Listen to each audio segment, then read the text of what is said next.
Annyeonghaseyo. That means hello in Korean. And I'm here in Korea, in Seoul, Korea, actually in a park overlooking Seoul, Korea.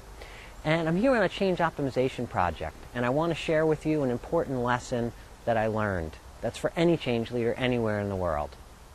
You see, when I first got this project, I thought, how are we going to make change optimization in Korea, in a country where it's not okay to talk about problems with each other face to face?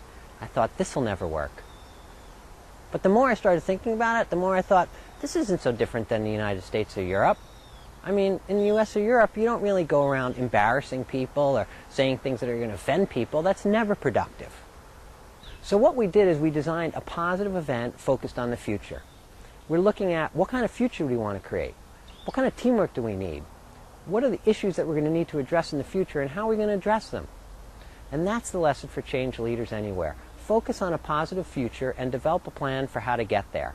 You don't have to hash through all the problems that people are currently having. You could focus on where we're going and steps we all need to take to create this positive future, and by doing that, you create successful change. So that's my lesson. Wait a minute. I'm back from Korea and I'm over the jet lag, and I realized I forgot one key point. And that is, in order to create this future together, it takes a lot of passion, a lot of conflict, and a lot of time. You see, even in Korea, even though they're not so keen on having a lot of interpersonal conflict with each other, they are not averse to debate. They had passionate debates about what the future should look like and who should do what and what the decision-making process would be and what the meetings would be like, all of that. There was a lot of conflict, and it took a lot of time. One of the reasons it took a lot of time was that every time I would check in with them, which I had to do occasionally since they were speaking in Korean and my Korean is limited to about 3 words, was they would say, wait a minute, we need to harmonize. And so what they were doing is they had some answers, but they wanted to make sure everyone really agreed with them so they could come to a solid agreement.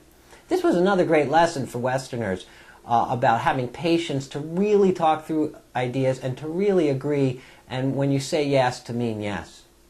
So the passion, the conflict, and the time is all critical to come up with a vision of the future of change if you want to have success. So that's the key point I wanted to add. Now let's go back to the Seoul, Korea video, and we'll wrap it up from there. And I have to say, 감사합니다, which means thank you.